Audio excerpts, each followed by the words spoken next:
आज का जो टॉपिक है वो है हीमोग्लोबिन और एनीमिया। ठीक है, वन बाय वन करके हम इनको डिटेल में डिस्कस करेंगे। ठीक है, तो चलिए स्टार्ट करते हैं। हीमोग्लोबिन तो देखिए, बिल्कुल ध्यान से समझना है, एक बार में ही सब कुछ समझ में आ जाएगा। ठीक है, देखिए ये है आरबीसी। ठीक है, आरबीसी के अंदर साइटोप्लाज्म होता है और साइटोप्लाज्म के में क्या होते हैं, हीमोग्लोबिन होते हैं। तो आरबीसी के साइटोप्लाज्म में हीमोग्लोबिन पाए जाते हैं। ठीक है, अब देखिए एक आरबीसी जो होती है उसके अंदर 280 मिलियन मॉलिक्यूल आरबीसी की सॉरी एक आरबीसी के अंदर 280 मिलियन मॉलिक्यूल्स हीमोग्लोबिन की हो सकती है। इमेजिन कर सकते हो, केवल एक आरबीसी के अंदर। और हमारी पूरी बॉडी के अंदर जो आरबीसी है वो होती है 5 मिलियन। 5 मिलियन आरबीसी पाई जाती है ब्लड के अंदर, और एक आरबीसी के अंदर 280 मिलियन मॉलिक्यूल्स ऑफ हीमोग्लोबिन होती हैं। ठीक है, ये आपको याद रखना है। ओके, तो देखिए अब मैंने इसको ये हीमोग्लोबिन निकाला, मैंने एक हीमोग्लोबिन निकाला कहाँ से, आरबीसी से। अब इसके बारे में हम डिस्कस करेंगे। अब हीमोग्लोबिन होता क्या है। जो ब्लड है वो रेड कलर का दिखाई देता है, वो हीमोग्लोबिन की वजह से ही दिखाई देता है। ठीक है, तो हीमोग्लोबिन क्या होता है, एक आयरन कंटेनिंग रेस्पिरेटरी पिगमेंट होता है हीमोग्लोबिन। हीमोग्लोबिन दो चीज़ों से बना है, haem plus globin. One is haem और वन इज ग्लोबिन, दोनों मिलके क्या बनाएंगे, हीमोग्लोबिन। अब हीम क्या होता है और ग्लोबिन क्या होता है, ये आपको ध्यान से देखने की ज़रूरत है। तो देखिए, हीमोग्लोबिन हीम और ग्लोबिन वर्ड से मिलके बना है। अब जो हीम होता है वो प्रोटीन होता है या नॉन प्रोटीन होता है, जो ग्लोबिन पार्ट है वो प्रोटीन होता है, और जो हीम पार्ट है वो नॉन प्रोटीन पार्ट है। तो आपको एमसीक्यू के अंदर पूछा जा सकता है कि बताओ जो ग्लोबिन पार्ट है वो कैसा है, प्रोटीन है या नॉन प्रोटीन है। तो आप कहोगे ग्लोबिन पार्ट तो प्रोटीन होता है और हीम नॉन प्रोटीन पार्ट होता है। ठीक है, अब देखिए हीम जो होता है ना, हीम उसके अंदर क्या क्या होता है, पोरफायरिन रिंग और फेरस आयंस होते हैं। ठीक है, तो हीम के अंदर पोरफायरिन रिंग और फेरस आयंस होते हैं। ठीक है, वैसे ही जैसे हीम के अंदर पोरफायरिन रिंग और फेरस आयन होता है, वैसे ही ग्लोबिन के अंदर भी कुछ होगा। तो ग्लोबिन के अंदर जो होता है 4 पॉलीपेप्टाइड चेन्स होती है। ठीक है, तो ग्लोबिन हैव 4 पॉलीपेप्टाइड चेन्स। ठीक है, अब देखिए, अब जो ये 4 पॉलीपेप्टाइड चेन है इनके अंदर दो तो अल्फा होती हैं और दो बीटा होती हैं। अब पॉलीपेप्टाइड क्या होता है, बहुत सारे अमीनो एसिड्स का होना, वो पॉलीपेप्टाइड होता है। तो पॉलीपेप्टाइड तो जाहिर सी बात है अमीनो एसिड्स होंगे। तो दो चेन हो 4 पॉलीपेप्टाइड चेन होती हैं, दो चेन तो अल्फा होती हैं और दो चेन बीटा होती हैं। एक अल्फा चेन के अंदर 141 अमीनो एसिड आते हैं और एक बीटा चेन के अंदर 146 अमीनो एसिड्स आते हैं। ठीक है, ये भी आपको याद करना है। ठीक है, अब देखिए हीम के अंदर अब हीमोग्लोबिन का काम क्या होता है, हीमोग्लोबिन के साथ ना ऑक्सीजन बाइंड करती है और CO2 भी बाइंड करती है। जो हीमोग्लोबिन होता है उसके साथ ऑक्सीजन बाइंड करती है, वो करती है 97%, और जो CO2 बाइंड करती है वो करती है 23%। ठीक है, तो दोनों बाइंड करती हैं, ऑक्सीजन भी और CO2 भी। ठीक है, अब देखने वाली बात यह है कि हीमोग्लोबिन के अंदर दो पार्ट होते हैं, हीम और ग्लोबिन। तो ऑक्सीजन किस पार्ट के साथ बाइंड करेगी, हीम के साथ बाइंड करेगी या ग्लोबिन के साथ बाइंड करेगी, तो वही आपको यहाँ पे समझना है। ऑक्सीजन है हमेशा हीम के साथ बाइंड करेगी, हीम के अंदर भी जो फेरस आयन होता है ना उसके साथ बाइंड करेगी। जैसे ही ऑक्सीजन हीम के साथ बाइंड करती है, मतलब कि फेरस आयन के साथ बाइंड करती है, तो वो बनाती है ऑक्सी हीमोग्लोबिन। तो वो क्या बनाता है, ऑक्सी हीमोग्लोबिन। ऑक्सीजन जब फेरस आयन के साथ बाइंड हो जाती है तो वो ऑक्सी हीमोग्लोबिन की फॉर्मेशन करता है। ये एक रिवर्सिबल रिएक्शन होती है। ऑक्सीजन बाइंड करेगी फेरस आयन के साथ तो वो वापस भी रिमूव हो सकती है उससे। तो ये एक रिवर्सिबल प्रोसेस है, वो जुड़ भी सकती है और वो उससे रिमूव भी हो सकती है। तो बाइंडिंग भी कर सकती है और नहीं भी कर सकती है। ठीक है, बाइंडिंग होने के बाद वो रिमूव भी हो सकती है ऑक्सीजन, ये रिवर्सिबल प्रोसेस है। ठीक है, आगे देखिए, अब हीम पार्ट के साथ ऑक्सीजन तो बाइंड करती ही करती है, ठीक है, हीम के साथ ऑक्सीजन तो बाइंड करती ही करती है, और क्या बाइंड करेगा, और क्या बाइंड करेगा, ऑक्सीजन तो बाइंड करेगी ही करेगी। तो अब इसके साथ, अब तो देखिए मैं क्या बता रहा था कि ऑक्सीजन है वो फेरस आयन के साथ तो बाइंड करेगी ही करेगी, ठीक है। अब फेरस आयन के साथ ऑक्सीजन बाइंड की तो ऑक्सी हीमोग्लोबिन बनाया। अब क्या होगा, जो CO है मतलब कार्बन मोनोऑक्साइड, वो भी हीम पार्ट के साथ बाइंड करती है। तो हीम पार्ट के साथ दो बाइंड करेंगी, क्या, ऑक्सीजन भी बाइंड करेगी और CO भी बाइंड करेगी। मतलब ऑक्सीजन और कार्बन मोनोऑक्साइड दोनों हीम के साथ बाइंड करेंगी। ऑक्सीजन अगर हीम के साथ बाइंड करती है तो ऑक्सी हीमोग्लोबिन बनाती है, अगर कार्बन मोनोऑक्साइड हीम के साथ बाइंड करती है तो कार्बोक्सी हीमोग्लोबिन बनाती है, ठीक है। लेकिन इन दोनों में क्या डिफरेंस है, ऑक्सीजन जब ऑक्सी हीमोग्लोबिन बनाती है तो वो रिवर्सिबल रिएक्शन है, वो रिमूव हो सकती है आफ्टर बाइंडिंग, लेकिन जो कार्बन मोनोऑक्साइड है वो रिमूव नहीं होगी, ठीक है। अब क्या होगा, अब किसी की बॉडी में कार्बन मोनोऑक्साइड गई, वो क्या हुई, हीम के साथ बाइंड हुई, जबकि हीम के साथ ऑक्सीजन बाइंड होनी चाहिए थी। अब ऑक्सीजन तो बाइंड हुई नहीं और हो गई कार्बन मोनोऑक्साइड, और कार्बन मोनोऑक्साइड क्या है, इरिवर्सिबल। अब वो बाइंड होने के बाद रिमूव नहीं होगी, तो हर एक हीमोग्लोबिन पे क्या होता जाएगा, मोस्टली हीमोग्लोबिन पे कार्बन मोनोऑक्साइड क्या होती जाएगी, बाइंड होती जाएगी, बाइंड होती जाएगी। तो ऑक्सीजन लेवल का जो बॉडी के अंदर है वो बिल्कुल डिक्रीज हो जाएगा और फाइनली इंसान की डेथ हो जाती है, ठीक है। ऐसा होता है कार्बन मोनोऑक्साइड के केस में, ठीक है। जैसे ही मतलब कि कहीं भी आग लगी हुई होती है, वहाँ पे क्या होता है कि ऑक्सीजन की जगह कार्बन CO2 है वो बाइंड करने लगती है। करना किसको चाहिए, ऑक्सीजन को की चाहिए। तो एक ही साइट है, हीम के अंदर ही ऑक्सीजन और CO दोनों ही बाइंड करती है। तो आपको बड़ी ध्यान से आपको ये याद रखना पड़ेगा, ठीक है। आई होप आपको समझ में आ रहा होगा। आगे देखिए, मैंने बताया था कि ग्लोबिन है प्रोटीन पार्ट होता है, 4 पॉलीपेप्टाइड चेन होती हैं, 2 अल्फ़ा होती हैं, 2 बीटा होती है। एक अल्फ़ा चेन के अंदर 141 अमीनो एसिड्स होते हैं और एक बीटा चेन के अंदर 146 मतलब कि 146 अमीनो एसिड्स होते हैं। अब देखिए, हीम के साथ तो ऑक्सीजन और कार्बन मोनोऑक्साइड ने बाइंड कर लिया और आपने समझ लिया। अब ग्लोबिन के साथ कौन बाइंड करेगा, ग्लोबिन के साथ करेगा CO2 मतलब कि कार्बन डाइऑक्साइड। कार्बन डाइऑक्साइड करती है ग्लोबिन के साथ बाइंड, ठीक है, और वो बनाती है कार्बामिनो हीमोग्लोबिन। तो CO2 bind with globin form carbamino haemoglobin, और ये भी क्या होती है, ऑक्सीजन की तरह ही रिवर्सिबल रिएक्शन होती है। मतलब CO2 बाइंड करेगी, उसके बाद रिमूव भी हो सकती है, ठीक है, उसके बाद रिमूव भी हो सकती है, तो रिवर्सिबल होती है, इरिवर्सिबल नहीं होती है। तो ऑक्सी हीमोग्लोबिन और कार्बामिनो हीमोग्लोबिन दोनों ही क्या है, रिवर्सिबल रिएक्शन होती है, ठीक है। आपको बड़े ध्यान से एक एक पॉइंट याद रखना पड़ेगा, MCQ में किसी भी तरीके से आपसे पूछा जा सकता है, ठीक है। अब लास्ट में मैं एक MCQ आपसे पूछने वाला हूँ, इसी बेस के ऊपर जो मैंने अभी ये पढ़ा है ना पूरा, इसी बेस पे मैं एक पूछूंगा, ठीक है। तो आपको याद रखना है, बिल्कुल ध्यान रखना है, ठीक है। तो देखिए, अब हम देखते हैं क्या लिखना है हमें पेपर के अंदर, एग्जाम के अंदर क्या लिखना है, तो 1 बाय 1 करके हम स्टडी करते हैं। Haemoglobin, haemoglobin is A purple coloured iron containing respiratory pigment of cytoplasm of RBC। तो हीमोग्लोबिन का जो कलर है वो पर्पल होता है, आयरन कंटेनिंग रेस्पिरेटरी पिगमेंट होता है और RBC की साइटोप्लाज्म में पाया जाता है, ठीक है।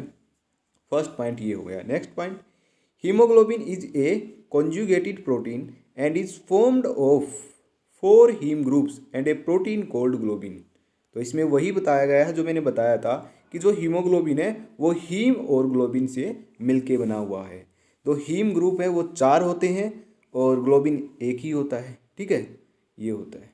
तो देखिए, 4 हीम ग्रुप्स होते हैं, है ना, 4 क्या होते हैं, हीम ग्रुप्स होते हैं, और एक क्या होता है, ग्लोबिन होता है। और एक और आपको फैक्ट बताता हूँ मैं कि एक हीमोग्लोबिन का मॉलिक्यूल 4 ऑक्सीजन के मॉलिक्यूल को बाइंड करता है, ठीक है। एक हीमोग्लोबिन का मॉलिक्यूल 4 ऑक्सीजन के मॉलिक्यूल को बाइंड करता है। और एक आरबीसी के अंदर हीमोग्लोबिन मैंने कितने बताए थे, 280 मिलियन। तो आप मल्टीप्लाई कर दो, 280 मल्टीप्लाई बाई 4, एक आरबीसी के अंदर इतने ऑक्सीजन के मॉलिक्यूल्स बाइंड हो सकते हैं। ठीक है, तो आपको याद रखना है। देखिए अब आगे क्या कहता है, each haem group contains an iron containing formed of 4 pyrrole ring.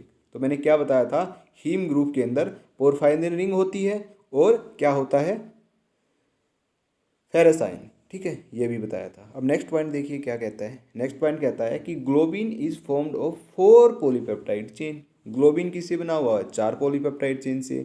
2 alpha होती हैं, 2 बीटा होती हैं। नेक्स्ट पॉइंट क्या कहता है, 1 RBC has about 280 molecule 280 million haemoglobin molecules. ठीक है, एक आरबीसी के अंदर 280 मिलियन हीमोग्लोबिन के मॉलिक्यूल्स पाए जाते हैं, जो मैं ऑलरेडी आपको बता चुका हूँ। अमाउंट ऑफ हीमोग्लोबिन पर 100 ml of blood is called haemoglobin count and is measured by an instrument, haemometer. देखिए ये पॉइंट बहुत इंपॉर्टेंट पॉइंट है, अमाउंट ऑफ हीमोग्लोबिन। देखिए 100 ml ब्लड के अंदर कितना अमाउंट हीमोग्लोबिन का पाया जाता है, उसी काउंट को हम क्या कहते हैं, हीमोग्लोबिन काउंट कहते हैं। और मेजर किया जाता है ये, जिस इंस्ट्रूमेंट के द्वारा हीमोग्लोबिन मेजर किया जाता है उसे बोलते हैं हीमोमीटर। ठीक है, कोई कन्फ्यूजन नहीं होना चाहिए, उसको बोलते हैं हीमोमीटर। अब देखिए आप डॉक्टर के पास जाते हो, कहते हो कि बताओ कि मेरे अंदर कितना खून है, कितना ब्लड है, तो वो डॉक्टर क्या करेगा, वो 100 ml ब्लड के अंदर वो देखेगा कि कितना हीमोग्लोबिन है, उसको मिलेगा 12 ग्राम या 14 ग्राम या 13 ग्राम, जितना भी मिलेगा, एज्यूम करके चलो 12 ग्राम हीमोग्लोबिन उसके अंदर मिला, तो वो बताएगा आपके अंदर जो खून है वो 12 ग्राम होता है। एक्चुअली वहाँ पे 12 ग्राम नहीं होता है हमारी बॉडी में खून। ठीक है, एक्चुअल में वहाँ पे हीमोग्लोबिन बताया जाता है कि 12 ग्राम, वही बताता है कि इतना खून है। ठीक है, वो स्टेटमेंट आप समझो कि 12 ग्राम खून, वो कह रहा है कि 12 ग्राम खून आपके अंदर है, ये नॉर्मली बोला जाता है, लेकिन साइंटिफिकली आप बोलोगे कि 12 ग्राम हीमोग्लोबिन होता है वो। ठीक है, 100 ml ब्लड के अंदर, और वही होता है हीमोग्लोबिन काउंट। और जिस इंस्ट्रूमेंट के द्वारा वो हीमोग्लोबिन काउंट मेजर करता है उसको बोलते हैं हम हीमोमीटर। क्या बोलेंगे, हीमोमीटर। अब देखिए हीमोमीटर एक टर्म तो होगी, हीमोमीटर एक टर्म होती है हीमोसाइटोमीटर। ठीक है, दोनों सिमिलर लग रही हैं। हीमोमीटर एक होती है हीमोसाइटोमीटर। हीमोमीटर वो इंस्ट्रूमेंट होता है जो हीमोग्लोबिन काउंट को मेजर करेगा, लेकिन हीमोसाइटोमीटर वो इंस्ट्रूमेंट होता है जो आरबीसी काउंट को मेजर करेगा। ध्यान रखना, फंस जाओगे आप एमसीक्यू के अंदर। ठीक है, एक ही सेकंड में फंस जाओगे। हीमोसाइटोमीटर आरबीसी की काउंट को मेजर करता है, लेकिन जो हीमोमीटर है वो हीमोग्लोबिन की काउंट को मेजर करेगा। ध्यान रखना, पॉइंट टू पॉइंट मैं आपको सब बता के चल रहा हूँ। जो पॉइंट यहाँ पे नहीं लिखा हुआ है वो आपको कॉपी में नोट करना है, लेकिन याद रखना है, अगर नोट नहीं करते तो याद जरूर रखना है। ठीक है, is that clear. Next point, the haemoglobin content of adult female इतना। अब देखिए फीमेल के अंदर और एडल्ट मेल के अंदर ये वेरी करता है, थोड़ा सा वेरी करता है। जो मेल होता है उसके अंदर तो जो हीमोग्लोबिन का नॉर्मल काउंट माना जाता है वो 14 से 16 ग्राम पाया जाता है। ठीक है, और फीमेल के अंदर 12 से 14 ग्राम नॉर्मल माना जाता है। ठीक है, तो ये बताना आपको हीमोग्लोबिन काउंट फीमेल के अंदर कितना है और मेल के अंदर कितना है। फीमेल के अंदर 12 से 14 ग्राम नॉर्मल, और एडल्ट मेल के अंदर 14 से 16 ग्राम। ठीक है, नेक्स्ट पॉइंट है जो मैं ऑलरेडी आपको बता भी चुका हूँ। One molecule of haemoglobin can carry up to 4 molecule of oxygen. एक मॉलिक्यूल हीमोग्लोबिन का 4 ऑक्सीजन के मॉलिक्यूल को कैरी करता है। ठीक है, ये ऑलरेडी मैंने आपको बताया।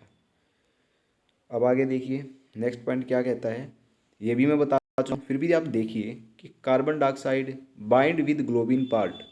कार्बन डाइऑक्साइड जब ग्लोबिन पार्ट के साथ बाइंड होता है तो बनाता क्या है, कार्बा अमीनो हीमोग्लोबिन। क्या बनाएगा, कार्बा अमीनो हीमोग्लोबिन। और ये एक रिवर्सिबल रिएक्शन है। ऑक्सीजन बाइंड करता है फेरस आयन के साथ। फेरस आयन कहाँ होता है? हीम के अंदर। तो oxygen bind to ferrous ion of haem to form oxy haemoglobin, और ये भी रिवर्सिबल रिएक्शन होती है। देन नेक्स्ट पॉइंट क्या कहता है? Carbon monoxide also bind to haem to form carboxy haemoglobin. ठीक है, जब कार्बन मोनोऑक्साइड मतलब कि CO, कार्बन मोनोऑक्साइड क्या होता है? CO also bind to haem to form carboxy haemoglobin, irreversible reaction. आपको यहाँ पे याद रखना है कि ये ग्लोबिन पार्ट है, ये ग्लोबिन पार्ट के साथ बाइंड होता है ये, और ये हीम के साथ बाइंड होता है, और ये भी हीम पार्ट के साथ बाइंड होता है। तो ये आपको याद रखना है तीनों में कौन सा किस किस पार्ट के साथ बाइंड होता है और क्या बनाता है और कौन सी रिएक्शन है, रिवर्सिबल है या रिवर्सिबल। तो तीन बातें यहाँ पे याद रखने की हैं। ठीक है, नेक्स्ट देखिए क्या कहता है। नेक्स्ट हम पढ़ते हैं एनीमिया। क्या होता है एनीमिया? अब आपको एक बात समझना है, नॉर्मली एनीमिया होता है आरबीसी की काउंट डिक्रीज हो जाना, एनीमिया होता है, और ये होता था मलेरिया के अंदर। ठीक है, जो कि मैं पिछली वीडियो में बता चुका हूँ, आपको याद होगा। ठीक है, एनीमिया कहाँ मलेरिया में होता है ना, होता है एनीमिया, आरबीसी काउंट कम हो जाता है वहाँ पे, और डेंगू के अंदर प्लेटलेट कम हो जाती है, ये आपको पता होगा। देखिए अब नॉर्मली आरबीसी काउंट का डिक्रीज होना एनीमिया कहलाता है। इसको और अच्छे तरीके से हम समझे तो क्या होगा? देखिए आरबीसी का जो फॉर्मेशन होता है ना, वो आयरन और प्रोटीन इनके द्वारा कंट्रोल किया जाता है।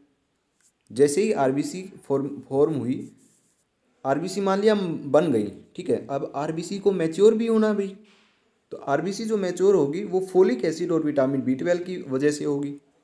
फोलिक एसिड और विटामिन B12 की वजह से क्या होगा? मैच्योर होगी। अगर वो मैच्योर नहीं हुई तो वो डिस्ट्रॉय हो जाएगी, क्योंकि उसका कुछ काम नहीं है, तो वो मैच्योर होगी फोलिक एसिड और विटामिन B12 की मदद से। ठीक है, अब इन दोनों में अगर डेफिशिएंसी हुई ना, विटामिन B12 और फोलिक एसिड में, तो वो उससे क्या होगा? अल्टीमेटली आरबीसी कम हो जाएंगी, और आरबीसी का कम होना ही क्या होता है? वो एनीमिया होता है। तो ये डेफिनेशन है वो यहाँ पे लागू हो गई मतलब सेम। ये नॉर्मल डेफिनेशन बताई, लेकिन इसको बिल्कुल ब्रॉड में समझा के मैंने बताया कि कैसे आरबीसी काउंट कम होती है। ठीक है, फोलिक एसिड और विटामिन B12 की डेफिशिएंसी को भी हम एनीमिया बोलते हैं। क्यों? क्योंकि इनकी डेफिशिएंसी होने से आरबीसी मैच्योर नहीं हो पाती। आरबीसी जब मैच्योर नहीं होगी तो क्या होगा? आरबीसी काउंट कम होगा, और आरबीसी काउंट को कम होना ही हम एनीमिया वर्ड कहते हैं। ठीक है, तो ये हो गया। तो देखिए क्या कहता है, when RBC count decrease then it is called anaemia. The hemopoiesis is controlled by iron and protein, while the maturation of RBC is controlled by folic acid and vitamin B12. Therefore, deficiency of these substance in the blood cause anemia। क्या कोज करेगा? Anaemia कोज करेगा। ठीक है, तो ये आपको याद रखना है क्या होता है एनीमिया। Types of anaemia. देखिए वैसे तो टाइप्स और भी हो सकते हैं, मैंने तो 3 टाइप लिखे हैं, वैसे और भी हो सकते हैं, लेकिन ये बहुत इंपॉर्टेंट है। डायरेक्ट MCQ के अंदर आपको ये पूछे जा सकते हैं, कहीं भी पूछे जा सकते हैं। आपके सेकंड सेम में पूछे जा सकते हैं, फर्स्ट सेम में पूछे जा सकते हैं, थर्ड सेम में पूछे जा सकते हैं, कहीं भी एग्जाम्स के अंदर, कॉम्पिटेटिव एग्जाम्स के अंदर कहीं भी आपको ये बहुत इंपॉर्टेंट है, याद रखना है बिल्कुल एक एक लाइन के। देखिए मैंने 3 तरह के एनीमिया यहाँ पे डिस्कस किए हैं, hypochromic anaemia, macrocytic anaemia, pernicious anaemia. Vitamin B12 की कमी हो जाएगी तो परनीशियस एनीमिया बोलेंगे, फोलिक एसिड की कमी हो जाएगी तो मैक्रोसिस्टिक एनीमिया बोलेंगे, और आयरन की डेफिशिएंसी हो जाएगी तो हम बोलेंगे हाइपोक्रोमिक एनीमिया। अब देखिए आयरन क्या रेगुलेट करता है? आरबीसी को बनाना। आयरन की कमी है तो आरबीसी बनेगी ही नहीं, तो ऑटोमेटिकली क्या हुआ? एनीमिया ही हो गया। फोलिक एसिड और विटामिन B12 अभी मैंने जस्ट अभी बताया आपको, तो अब समझाने की कोई ज़रूरत नहीं है, आपको पता चल गया होगा कि क्या कहना चाह रहा हूँ मैं। Is that clear?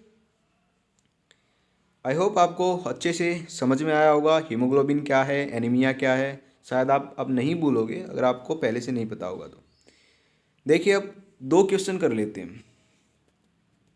देखिए मैंने क्वेश्चन लिखा है carbon dioxide bind with globulin part two form.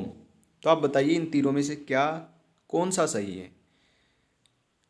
Carbamino haemoglobin, carboxy haemoglobin, oxy haemoglobin. अब इन तीनों में से तो एक आंसर हो सकता है क्योंकि मैंने पीछे आपको बताया हुआ है ना। आप सोच रहे होंगे कि इनमें से सही है कोई भी एक, और बहुत सारे बच्चे सोच रहे होंगे कि ये सही है, लेकिन ऐसा नहीं है, ये तीनों के तीनों गलत है। ऑप्शन जो है वो डी ठीक है। अब कैसे ठीक है वो देखिए, ऊपर मैंने क्या लिखा है। पहले तो ऑप्शन देखिए, कार्बा अमीनो हीमोग्लोबिन, ठीक है, कार्बोक्सी हीमोग्लोबिन, ठीक है, ऑक्सी हीमोग्लोबिन, ठीक है। अब फोर्थ आंसर पे ध्यान देना, क्या लिखा हुआ है, answer does not exist because, क्यों? क्योंकि क्वेश्चन क्या है, इनकरेक्ट। क्या क्वेश्चन रियली में इनकरेक्ट है या फिर ये ऑप्शन वैसे ही दिया गया है? तो देखिए कहाँ पे इनकरेक्ट है भी या नहीं है। Carbon dioxide bind with globulin part two form क्या बनाती है?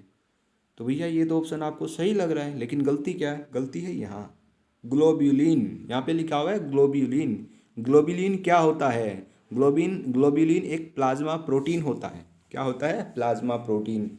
और यहाँ पे जो वर्ड है वो क्या आना चाहिए? वो आना चाहिए ग्लोबिन, ये वर्ड आना चाहिए, ठीक है। फर्स्ट वीडियो में मैंने बताया था कि आपको स्पेलिंग मिस्टेक नहीं करनी है, ग्लोबिन और ग्लोबुलिन में आपको फ़र्क समझना है। बताया था मैंने फर्स्ट वीडियो में, जहाँ पे मैंने बताया था कंपोजिशन ऑफ ब्लड, वहाँ पे बताया था, ठीक है। तो आपको याद रखना है, किसी भी तरीके से आपको कंफ्यूज कर सकता है क्वेश्चन बनाने वाला, किसी भी तरीके से। सिर्फ आपको याद रखना है जो मैंने अभी बताया कि ग्लोबुलिन एक प्लाज्मा प्रोटीन है और ग्लोबिन है वो हीमोग्लोबिन का पार्ट है। हीम प्लस ग्लोबिन, ना कि ग्लोबिन। तो इसका फोर्थ आंसर क्या है? वो सही है। Answer does not exist because question is incorrect, क्योंकि क्वेश्चन क्या है? इनकरेक्ट है, ठीक है। समझ गए होगे आप। नेक्स्ट क्वेश्चन देखिए, which of the following statement is correct for anaemia? When RBC count decrease anaemia, ठीक है भैया, ये अभी हमने पढ़ा ना, जस्ट अभी पढ़ा है, तो ये भी स्टेटमेंट ठीक है। Deficiency of folic acid and vitamin B12 cause anaemia, तो अभी के अभी मैंने पढ़ा था कि फोलिक एसिड की डेफिशिएंसी और विटामिन B12 की डेफिशिएंसी क्या कोज करती है? एनीमिया। तो ये भी ऑप्शन क्या है? करेक्ट। तो ऑप्शन कौन सा करेक्ट हो गया इनमें से? Both A and B are correct. तो ये भी करेक्ट, ये भी करेक्ट, तो ऑप्शन सही, ये टिक करना है, सी। नन ऑफ दिस तो हो ही नहीं सकता, ठीक है। तो ऐसे क्वेश्चन आपको पूछे जा सकते हैं, ठीक है। आई होप आपको आज का लेक्चर समझ में आया होगा, ठीक है। तो अब देखिए क्या है, आपको अगर ये नोट्स चाहिए तो आपको गूगल में ये सर्च करना है pharmadice.blogspot.com। इस वेबसाइट पे आप जाओ, ये ऑफिशियल वेबसाइट है हमारी, वहाँ पे आपको नोट्स मिल जाएंगे। नहीं तो डिस्क्रिप्शन में जाओ, ठीक है, वीडियो के डिस्क्रिप्शन में देखो, लिंक दिया हुआ मिलेगा, उस पर क्लिक करो तो भी आपको नोट्स मिल जाएंगे, ठीक है। तो ठीक है, आज के लिए बस इतना ही, मिलते हैं नेक्स्ट वीडियो के अंदर।